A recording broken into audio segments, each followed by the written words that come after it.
कहानी एक चोट लगी औरत से शुरू होती है जो कुछ लोगों से बचती हुई अपने बच्चे को ट्विंकल ट्विंकल लिटिल स्टार गाती है। वो एक बच्चे को किसी के पास छोड़ देती है जो उसे अपने घर बुलाता है और दवा लेने जाने की वजह से कहती है, परंतु वो कभी लौट कर नहीं आती। और हम देखते हैं कि 18 साल बीत गए हैं। एक लड़की लुकाओ मिठाई मांगती है जबकि वो बड़े बच्चे जिसका नाम शू है से कह रही है, क्योंकि वो देखती है कि वो वही अखरोट का हार पहनता है। शू कहता है कि उन्हें पैसे बचाने की ज़रूरत है। लड़की बड़े ही ड्रामेटिक तरीके से कहती है उसने बदल गया है। इस पर शू मान जाता है और उसे कहता है कि वो सोप ओपरास देखना बंद करे। उससे लोगों की बातें सुनते हुए पता चलता है कि किसी ने अपने हाथों से नीला रोशनी निकाला और दूसरा 4000 पाउंड उठा सकता है। वो समझता है कि हाल ही में लोगों ने सुपर ह्यूमन काम करने की खबरें दी हैं और कुछ लोग उन्हें सुपर पावर्स कह रहे हैं। दोनों एक फेस्टिवल में एक शो देखने की कोशिश करते हैं, लेकिन शू उसे ज़्यादा देर तक उठा नहीं सकता, इसलिए वो घर की तरफ चल देते हैं। सामने वाले भीड़ के सामने शू को एक अजीब सपना आता है। जैसे ही वो शो देख रहे होते हैं, वो सोचने लगते हैं कि शायद कलाकार अग्नि को नियंत्रित करने के लिए कोई जादू इस्तेमाल कर रहे हैं या शायद उन्होंने सुपर पावर्स विकसित किए। बाद में लुका बैक स्टेज जाना चाहती है। उम्मीद है कि उन्हें ट्रिक्स सिखाया जाए ताकि वो कुछ पैसा कमा सकें। शू कहता है कि ये एक बुरा विचार है, लेकिन एक पल के लिए रुक कर वो समझता है कि ये असल में एक बढ़िया विचार है। वहाँ उन्हें देखते हैं जब कलाकार को नींद में डाला जाता है और जब उन्हें पकड़ा जाता है तो कहते हैं कि वो सिर्फ वॉशरूम ढूंढने में हो गए थे। लोगों को यह देख कर पकड़ा जाता है कि वो पुलिस हैं और बस कलाकार को अरेस्ट कर रहे हैं क्योंकि उन्हें शो करने की अनुमति नहीं थी। शू सोचता है कि ये बिल्कुल झूठ है, लेकिन वो कुछ नहीं कहता।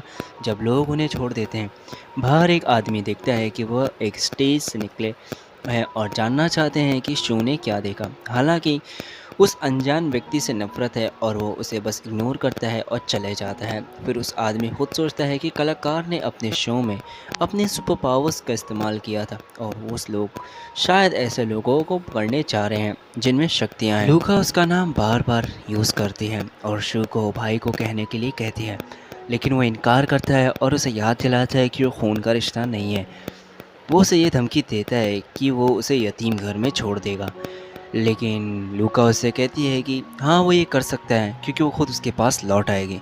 शू पूछता है कि अगर दुनिया में सुपर स्ट्रांग लोग होते तो वो क्या करती, तो वो बताती है कि वो ज़्यादा ताकतवर बन जाती। उसको लगता है कि वो कमज़ोर है, लेकिन कहती है कि ये ठीक है क्योंकि वो उसे बचा लेगी और उसे बस खाना बना के देना है उसे। बाद में लूका खबर में देखती हैं जिसमें लोग छोटे से लेकर बड़े तक सुपर ह्यूमन चीज़ें कर रहे हैं और ये सोचते हैं कि ये जादू है या इंसानी शरीर का जागरूकता। शू को नूडल्स लाने के लिए दुकान जाना पड़ता है, लेकिन लूका कहती है कि उसका खाना कभी स्वाद से भरा नहीं होता है और वो उसके गले में लटके हुए अखरोट ही खा लेगी। गले में लटके हुए अखरोट, बड़ा अजीब सा स्क्रिप्ट लिखा हुआ यार मैंने, सॉरी। हाँ, शू कहता है कि ऐसा सोचना भी मत, लेकिन वो फिर से कहती है कि वो बदल गया है। दुकान जाते वक्त उसके पास यादों की यात्रा होती है। लूका हमेशा उसके साथ थी। उसकी बचपन में जब वो सड़क क्रॉस करता है, एक व्हीकल उस पर टकराती है और वो ज़मीन पर लेटता है और उसकी मौत होने वाली होती है, लेकिन वो जब वो होश खो देता है। हालांकि उस पल में कुछ सुपर नेचुरल घटना होती है। जब उसका अखरोट टूट जाता है, यानी जो उसके गले पे लटका हुआ शॉल था उसका अखरोट, ओके नहीं, उसके जो गले का नेकलेस था उसका अखरोट, ओके हाँ ठीक है यार, अखरोट टूट जाता है और उसे एक रोशनी निकल कर उसके शरीर में दौड़ती है। जब वो होश में आता है, उसको कोई चोट नहीं लगी होती है और ना ही कोई दर्द महसूस हो रहा होता है, जिससे उसे ये सोचना शुरू कर देता है कि क्या उसने भी सुपर पावर नेचुरल्स डेवलप कर लिए हैं। लेकिन वो ये विचार को एक तरफ रखता है क्योंकि उसे मौका लेना होता है उस ड्राइवर से पैसे लेने का, लेकिन ड्राइवर भाग जाता है क्योंकि उसको लगता है कि ये एक भूत है। वो लूका के लिए कुछ फ्लेवर्ड इंस्टेंट नूडल्स खरीद कर कल घर जल्दी भागता है। उसके हादसे के बाद लोगों से मिलने पर अब उनके सर पर कुछ नंबर्स दिखाई दे रहे होते हैं, लेकिन वो उन्हें इग्नोर करता है। वो लूका को बताता है कि उस पर गाड़ी ने टकराया था, लेकिन वो ठीक है। और लूका ये समझाती है कि शू ने ड्राइवर को क्या कहा या उसे मार तो नहीं दिया। जब वो अपने शरीर को जांचता है तो उसके शरीर पर एक अजीब सा निशान पाता है, एकदम यूज़र इंटरफेस की तरह होता है और उसके सामने यूज़र इंटरफेस आ जाता है। उसमें कुछ अनजाने लोगों का नाम और उनके साथ बैलेंस लिखा होता है। तब उसे पता चलता है कि लगता है उसने नेगेटिव इमोशंस को डेवलप कर लिया है और उससे वो पैसे कमा सकता है। उसको लगता है कि उसने अपनी शक्तियाँ जगाई हैं और डीमन किंग बनना चाहता है और सोचता है कि वो इससे डीमन किंग बन जाएगा। जितने ज़्यादा नेगेटिव इमोशन होंगे वो उतना ही ज़्यादा मजबूत होगा और वो अपने बैलेंस को इस्तेमाल कर कर जुआ खेलते हैं, लेकिन वो कई बार हार जाता है। शो एक चीज़ जीत जाता है और उसे बस एक एप्पल मिलता है, लेकिन वो उसे खाने के बाद बहुत अच्छा महसूस होता है कि उसे बहुत अच्छा लग रहा है। वो अपने बचे हुए बैलेंस को जुआ खेलकर गंवा देता है, लेकिन अंत में अपना एक और चीज़ जीतता है जो कि होता है ट्विंकल ट्विंकल लिटिल स्टार, और उसको वो सॉन्ग मिलता है जो थोड़ा बदल दिया गया होता है। गीत गाकर जब वो देखता है कि उसे एक सोलर सिस्टम में लेके जा चुका है, वो वहाँ लूका से कहता है कि क्या उसने देखा है कि कैसी खिड़की से बाहर उड़ गया। उसके जवाब में लूका कहती है कि नहीं, और कहती है कि वो बेवकूफ़ है, जिससे उसे समझ में आता है कि शायद वो अब भी घर पर ही है। लूका को नूडल्स पर क्या डालना है ये पता नहीं होता है, तो इसलिए वो उससे पूछती है। तो वो बताता है कि उसे ये सब डालना है, जो तो उसको थोड़ा सा गुस्सा कर देता है और उसको वो समझ में आता है कि वो उससे उसके पॉइंट्स मिल सकते हैं। बाद में दोनों साथ में सोप ओपेराज देखते हैं। जब खबरों में नियर बाय में एक आग की खबर आती है, शो छत पर उसे देखने जाता है और वहाँ से पहले ही अनजाना मर्दों का पता चलता है। मर्दों को उसे ढूंढ लेते हैं और पूछते हैं कि वो यहाँ पे क्या कर रहा है। तो शू उसको किशमिश का डब्बा मिलता है और वो बताता है कि वो किशमिश ऊपर कलेक्ट करने आया था। एक मर्द ने कहता है कि उसने शू के दिल की कोई धड़कनों में कोई भी परिवर्तन नहीं देखा है, तो वो उसे छोड़ देते हैं और उसको लूका को सब कुछ समझा देना होता है। कुछ बताने वाला होता है, लेकिन किसी व्यक्ति के छत से गिरते देखकर वो उसे बीच में नहीं बताता है। उसके पास कुछ नेगेटिव भावनाएं होती हैं क्योंकि उसे इन्वेस्टिगेट करने का मौका नहीं मिला, और वो फिर भी उसके साथ चल देती है। वह व्यक्ति पहले यह कलाकार है और शू को ये विचार आता है कि क्या उसी ने ही ये तो आग नहीं लगाई। उसे बुरा कहता है और संख्या बताता है कि व्यक्ति सिर्फ बेहोश होने का नाटक कर रहा है। पॉइंट्स चाहता है, इसलिए कहता है कि वो कलाकार के शरीर को वहाँ छोड़ देना चाहिए और उनका कोई समस्या इससे लेना देना कोई नहीं है। व्यक्ति पानी मांगता है, लेकिन जो स्नोबॉल देता है, व्यक्ति बहुत ज़्यादा गुस्सा हो जाता है और वो उसके ऊपर कोशिश करता है, लेकिन वो बहुत ज़्यादा असफल होता है और कहता है कि वो सिर्फ मजाक कर रहा था। वह चले जाता है और शू को ये समझा देता है कि उसने अपनी शक्ति को जगाया है, लेकिन ल्यूका उस पर विश्वास नहीं करती और कहती है कि ये कोई फ़र्क नहीं पड़ेगा, इससे हमें कोई फ़र्क नहीं पड़ेगा क्योंकि उसका शरीर बहुत ज़्यादा कमज़ोर है। बाद में शू को यह पता चलता है कि यूज़र इंटरफेस में एक दुकान भी है जिसमें वो बहुत सारी चीज़ें खरीद सकता है। उसे खाने के बाद वो दोबारा सोलर सिस्टम में जाता है जहां उससे दूसरा तारा जलता हुआ दिखाई देता है। वह लौट कर आता है और देखता है कि अब उसके पास बहुत ज़्यादा ही पावर्स है। वो वापस जाता लिविंग रूम में और उसे बच्चा चिढ़ाता है कि स्कूल का इवेंट उसने मिस कर दिया, लेकिन वो समझा देता है कि उनके पास पैसे नहीं हैं, उन्हें खाना और उसके पढ़ाई के लिए पैसे चाहिए। वो मैसेजिंग के ज़रिए अपने एक दोस्त को चिढ़ाता है और पता चलता है कि ऐसे भी पॉइंट्स कमाए जा सकते हैं।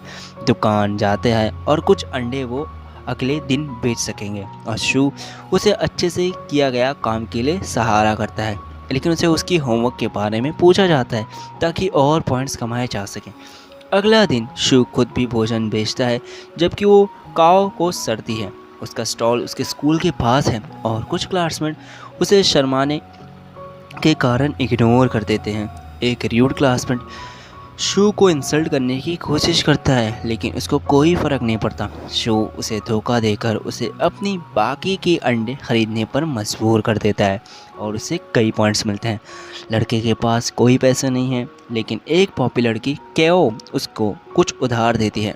शू बताता है कि अंडे आहार में उच्च गुणवत्ता होते हैं और अच्छा दिमाग को शक्ति देते हैं। जब उसका गुस्सा हुआ क्लासमेट चला जाता है। क्लास में पता चलता है कि एक वेबसाइट बनाई गई है जो स्पेसिफिकली जागृत लोगों के बारे में है। ये समझाया गया है कि फ़िलहाल 6 रैंक्स होते हैं, जिनमें F है जो आम लोगों से थोड़ा ज़्यादा ताकतवर होते हैं और A जो लोग होते हैं वो आकाश और पृथ्वी के सहमति प्राप्त कर सकते हैं। धीरे धीरे कई बार जागृत होकर लेवल बढ़ाने की भी संभावना है। शू तस्लीम करता है कि वर्तमान में वो सिर्फ F दर्जे का है, जबकि एक विद्यार्थी गुस्से में टीचर से बहस करने के बाद जागृत हुआ है। शू हलचल को फॉलो करता है जो अंत में उसे छत पर ले जाते हैं। रास्ते में किया शियाओ को गुजरकर उसको उसकी शक्ति छुपाने की नोट करती है। छत पर विद्यार्थी धमकी देता है कि वो उससे कोई अप्रोच ना करें, लेकिन उसकी सोच सिर्फ यही है कि सभी नेगेटिव इमोशंस कैसे इकट्ठा किया जाए। विद्यार्थी विश्वास करता है कि कोई भी कठिनाइयों के लिए उसे सज़ा नहीं मिलेगी क्योंकि वो बहुत छोटा है। लेकिन शिव कानून के गहरे ज्ञान को दिखाने के लिए उठ खड़ा होता है, सबको चकित करता है और उसे कई पॉइंट्स प्राप्त होते हैं। ये मौका विद्यार्थी को पकड़ने के लिए इस्तेमाल किया जाता है और एक साथ ही हैरानी होती है कि शिव ने कैसे जाना कि वो टीचर को नहीं फेंकता, लेकिन उसने समझाया कि उसे पता नहीं था। क्लास में ये पता चलता है कि जो लोग उनका टेस्ट कराना होगा जो अवॉइड कोई नहीं कर सकता। शू अपने घर की तरफ जाते हुए वही व्यक्ति देखता है जिसे उसने फेस्टिवल पर इग्नोर किया था, जो एसेंटी के साथ दवाई देने में मदद कर रहा है। सिर्फ उसे दोबारा इग्नोर करने के लिए बच्ची का बुखार बढ़ जा रहा है क्योंकि उसने कपड़े धोने की कोशिश की थी और वो एक आकाशीय फल पाने की कोशिश करता है। उम्मीद है कि ये उसके इलाज कर देगा। अंत में उसे कुछ जीतने में कामयाबी मिलती है और वो खुश होता है। जब बच्ची उसका फल खाने के बाद शौक होती है, बच्ची ठीक हो जाती है और सोचती है कि कौन सा फल ऐसा होता है जो मुंह में ही घुल जाता है। वो उसे कुछ और देता है और शुरू में विश्वास नहीं करती कि शू जागृत है, लेकिन बाद में सोचती है कि शायद फल उगाना उसकी शक्ति है। उसने बताया कि वो भी जागृत होना चाहती है और शू ने उसे वादा किया कि वो एक रास्ता ढूंढेगा। जब वो चला जाता है तो कुछ पॉइंट्स वापस पाने के लिए उसने कुछ बार उसके होमवर्क का जिक्र किया। अगला दिन यह समझा जाता है कि एक विशेष क्लास का आयोजन किया जाएगा जागरूकों के लिए और उन्हें ब्लड टेस्ट से पहचाना जाएगा। शू का साथी उसे चिढ़ाकर कह रहा है क्योंकि उन्हें यकीन नहीं कि वो एक जागृत है और उन्हें यकीन नहीं कि जागृत है क्योंकि वो इतना कमज़ोर दिखता है। सभी विद्यार्थियों को विशेष क्लास के शिक्षक मिस्टर फे से परिचित किया जाता है, करके उनका नाम पेश किया जाता है और सब शौक हो जाते हैं कि जब शू का नाम बुलाया जाता है।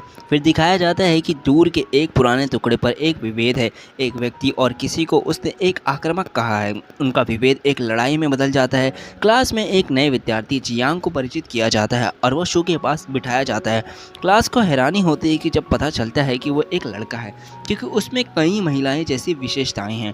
बाद में शू को यह याद आता है कि उसका नया शिक्षक एक राजदार काले कपड़ों में आदमी था जिसे उसने पहले भी मिला है और वो सोचता है कि क्लास का असली उद्देश्य कौन है। मिस्टर फे पूछते हैं कि कोई जानता है कि सोडियम पोटेशियम एलो क्या है और चुआ पर पूछते हैं, लेकिन उसका जवाब शर्मनाक होता है। जियांग समझाता है कि कई धातुएं ऑरा ट्रांसमिशन के लिए एक माध्यम बन गई हैं और कुछ लोग उन्हें हथियार में भी बदल सकते हैं।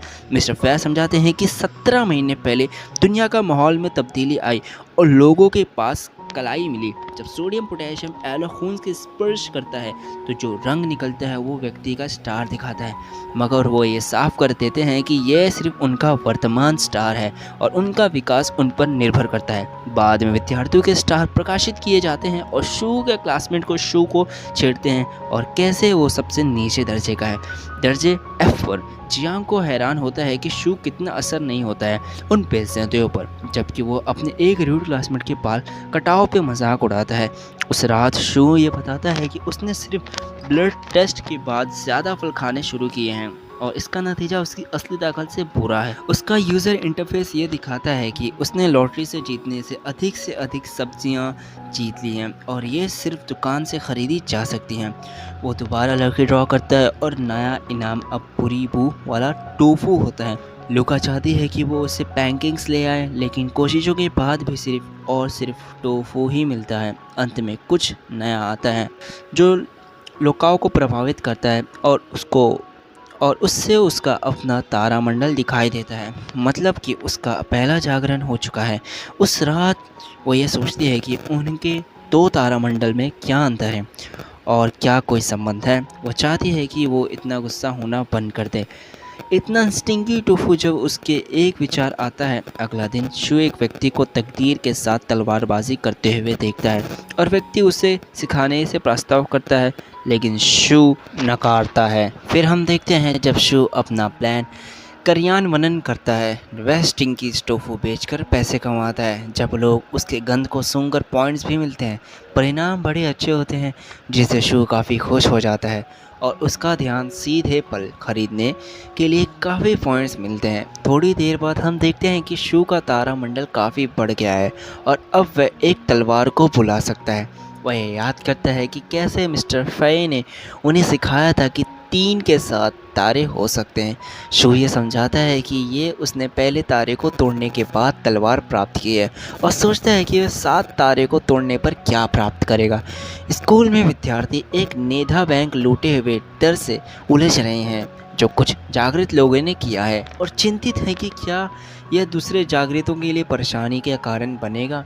उन्हें अपने क्लास के एक ग्रुप बनाने का विचार पर चर्चा होती है।